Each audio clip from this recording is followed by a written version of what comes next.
Bro, wait. Just imagine for a second you are dead asleep in the middle of a brutal, unforgiving wilderness. You've spent days starving, sweating, and pushing your body to the absolute physical limit. Every single muscle in your body aches, the humidity is completely suffocating, and your guard is finally down. And then, out of nowhere, in the dead of night, the silence is instantly shattered and emergency alarm blares across the entire island. It's loud, it's piercing, and it immediately sets your heart racing. We are jumping right into the thick of it today because this specific part of the exam leaves us on genuinely the biggest unresolved cliffhanger we've seen in a minute. We are literally left in the dark, staring at our screens as the island's emergency system goes utterly crazy. It's a masterful cold open to the most chaotic climax we could have asked for. The peace of the night is entirely gone, and now, literally, everything is on the line. And I know exactly what you are screaming at your screen right now, because I was yelling the exact same thing at 2 in the morning. Who really triggered that emergency alarm? Now, what's actually really interesting about this moment is the sheer number of possibilities it opens up for the story. We already know the brutal conditions of this island exam. People are severely dehydrated, students are mentally exhausted, and the emotional toll is incredibly heavy on everyone. So, did someone just finally collapse from physical exhaustion after pushing themselves way past their limits? Or, and this is the terrifying thought, is this the result of a much darker, calculated psychological attack by someone making their move in the shadows?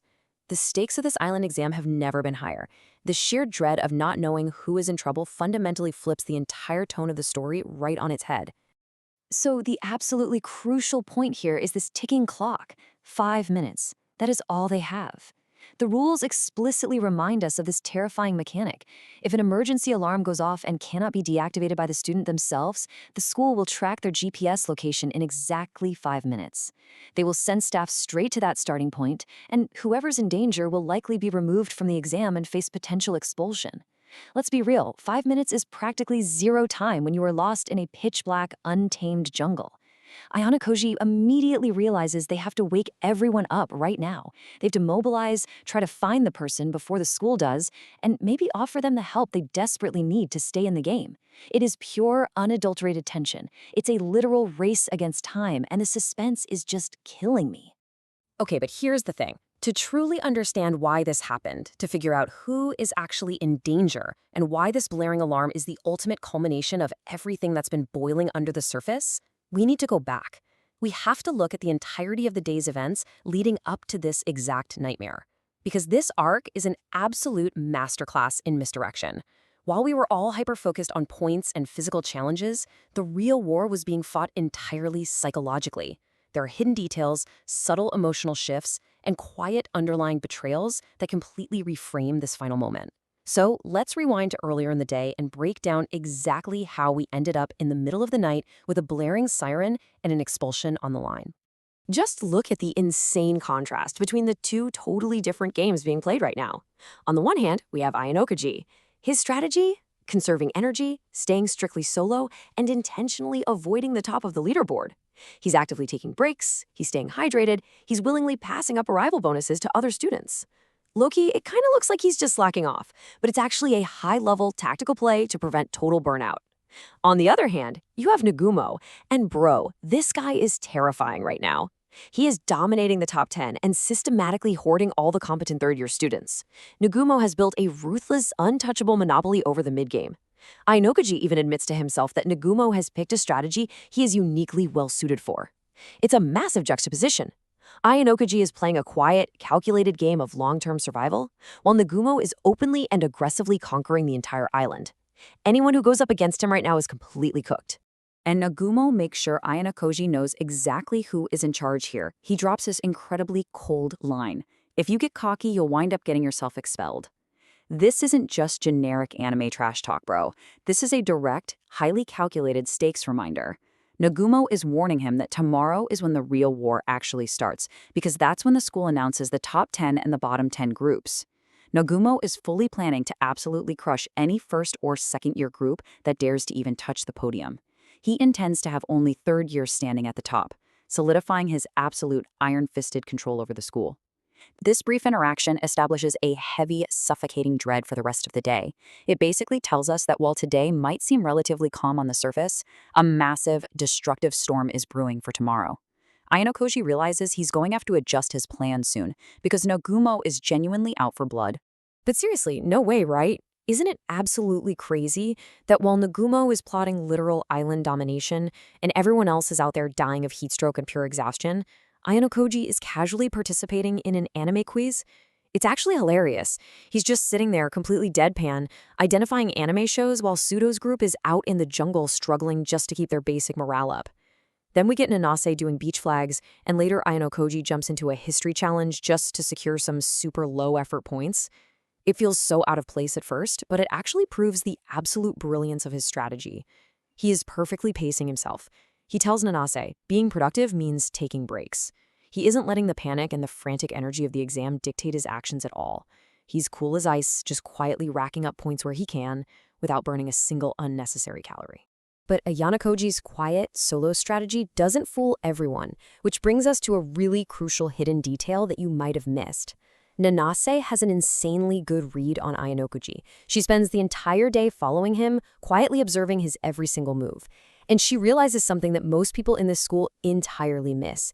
She tells him point blank that he clearly has a great many skills, but he severely lacks in the social department. She asks him straight up if he's always acted this way. Nanase isn't just some random background tag-along character. She is highly, highly observant. She realizes that Ayanokoji's decision to work alone isn't just about optimizing his points. It's a reflection of his fundamental inability to trust and connect with other people naturally. It's a brilliant character moment that peels back the thick layers of Ayanokoji's perfectly crafted, emotionless exterior and forces him to actually look inward for a second. And this observation pushes Ayanokoji into a surprisingly vulnerable corner, leading to this incredibly rare quote. When Nanase asks if he's changed since middle school, he actually gives a genuine, honest answer. He admits he used to laugh more, talk to people more, and even hang out after school. And then he drops this massive, heavy bombshell. Something happened that changed everything for me. Wow. Let's just sit with that for a second. The mastermind, the guy who never shows an ounce of true emotion, openly admitting to a deep psychological turning point that changed him to his absolute core. For viewers paying close attention, this is a massive reward. It's a dark, cryptic nod to his traumatic past in the White Room. It's a stark reminder that the cold, calculating Ayanokoji we see today was literally forged through extreme psychological trauma. It profoundly humanizes him right before the tension of the island ramps up again. Now let's actually drop the tension for a second and look at how the island itself is fundamentally changing the students. We are officially entering what I like to call the mid-game shift. This is the psychological turning point in the exam, where securing points is no longer the main objective. Raw, physical, and emotional survival takes ultimate priority. The island is actively breaking people down. The intense heat, the lack of clean water, the sheer physical exertion, it's getting into everyone's heads. And this shift totally changes the narrative focus of the day. We move away from the big masterminds like Nagumo and Ayanokoji for a bit, and we zoom in on the emotional core of the class, Kanji Ikks.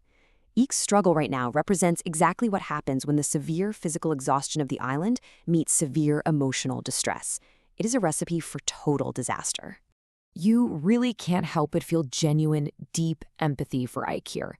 He has been lethargic and depressed all day long, heavily dragging Pseudo's group down.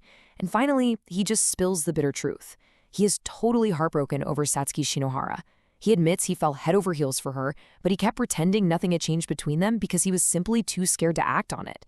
And right before the test started, Komiya asked Shinohara to join his group, and she agreed. Ike watched them walk away together and realized he entirely missed his chance. He delivers this absolute crushing line. No matter how much we argued, I deluded myself into thinking she liked me too. I suck, dude. I don't know what to do. Bro, we have all felt that kind of profound, empty defeat. The emotional weight of his regret is literally paralyzing him, making him a massive liability in an exam where your focus literally equals your survival. And this is exactly where Nanase steps up and proves she is an absolute top-tier character. She doesn't just offer him empty comfort or some toxic positivity. She delivers a brilliant psychological play to pull Ike out of his deep depression. She gives him a concrete survival strategy. First, she validates his feelings, telling him Shinohara probably really liked his honesty and was just waiting for him to make a grand gesture. But then she hits him with a harsh, cold reality check. Survival should be your top priority above all. She tells him that if he gets expelled right now, he will literally never see her again. He cannot waste time wallowing in the dirt. He needs to survive this hellish island so he can actually confess his feelings one day. It's the exact tough love push Ike desperately needed. He instantly snaps out of it, realizing he has to stay in the game. Nanase essentially saves Sudo's entire group from completely imploding right then and there. So with Ike re-energized and Ayanokoji sticking to his deliberate, quiet pacing, all the scattered pieces begin to finally converge at the camp at H9. This is where the climax is truly set up. Ayanokoji and Nanase meet up with Sudo, Ike, and Honda's group to settle down for the night. They've got fresh fish cooking, a crackling campfire going, and for a very brief, fleeting moment, it actually feels like a normal, fun high school camping trip. But as we already know with this story, quiet moments are only ever there to create anticipation. The groups are merging, the sun has gone completely down, and the psychological walls everyone has been keeping up all day are starting to wear extremely thin. Everyone is vulnerable. The scene is perfectly, meticulously set for the emotional turning point that changes everything. And that turning point arrives the second Keikar Wizuaya enters the picture. When Kei's group arrives at the camp, you can immediately feel the shift in the atmosphere. She is trying her hardest to play it cool, but the jealousy is just bubbling right over the surface. She pulls Ayanokoji aside and asks if he's noticed anything strange about the person she was keeping an eye on. But she quickly pivots to the real issue bothering her. She asks about Nanase. What's up with that first year? Someone told me she's been following you around everywhere. Ayanokoji tries to logic his way out of it, calmly explaining it was just a pragmatic choice to do better on the test, but Kei isn't having any of it. She drops her guard and admits, "It's not like I don't trust you, but you spending so much time alone with another girl, I don't like it." Her deep-seated insecurities and her intense fear of abandonment are completely laid bare right here in the dark. Now, what Ayanokoji does next is so incredibly crucial to his character. He doesn't argue with her, he doesn't brush off her feelings or try to give her another cold, calculated, logical explanation about point efficiency. He actually understands the emotional weight behind this moment. Kei's jealousy stems from a profound fear of being replaced and a lack of true foundational security. Ayanokoji realizes that mere words aren't going to fix this. He needs to tactically disarm her doubts to completely solidify their trust. He is navigating a very delicate psychological minefield right now. He needs Kei to be perfectly focused on surviving the exam, not spiraling in her own head over his working relationship with Nanase. So he steps closer. The tension between them is so palpable. He looks right at her, cutting through all the noise of the island, the stress of the exam, and the other students sleeping just a few feet away. And then he just goes for it. The kiss. Bro, absolute cinema. We have literally been waiting for this exact moment for so long. Kei is utterly stunned. She pulls back slightly and asks, "Okay, you just kissed me." And Ayanokoji, acting as cold as ever but with a distinct, undeniable softness in his voice, replies, "So, can you trust me?" He instantly shuts her up, neutralizing all her anxiety in the most direct, overwhelming way possible. It's not just a cute romantic moment, it's a literal masterstroke of emotional reassurance. He proves to her without a shadow of a doubt that she is the one he truly values. He gives her the exact feeling of being special that she desperately needed to function out here. It is a massive, incredibly satisfying payoff for the viewers, a beautiful, quiet moment of intimacy amidst the sheer hell of the island exam. You really think they are finally going to get a moment of peace. You think we are going to end the episode on this beautiful, victorious note. And then, violently, without any warning whatsoever, we are snapped right back to reality. The deafening sound of the emergency alarm blares through the forest, entirely shattering the quiet intimacy of the moment. The whiplash is actually insane. One second, you are cheering at your screen for the kiss, and the very next second, your stomach completely drops. The alarm just doesn't stop. Ayanokoji immediately goes into high alert mode. The terrifying 5-minute countdown begins.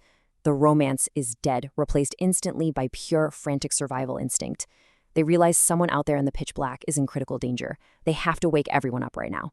The peaceful night is dead, and the vicious, unforgiving stakes of the island are forcefully shoved right back into our faces. Which brings us right back to the terrifying question we started this whole thing with, landing the true emotional weight of this insane cliffhanger. Who is out there in the dark? Did Kanji Ike's earlier depression cause him to wander off alone and push himself too hard? Did someone from Sudo's group finally collapse from the brutal heat and severe dehydration? Or is Nagumo making his move early? Is a much darker, calculated psychological attack already underway against the lower classes while they sleep? We are left completely hanging, staring at the flashing red light of the emergency system. We have 5 minutes to find out who is cooked, and the entire trajectory of the island exam rests on whatever happens next. Drop your theories below. Who do you think triggered the alarm, and is Nagumo behind it? Subscribe to Zero Anime, and I'll see you in the next one.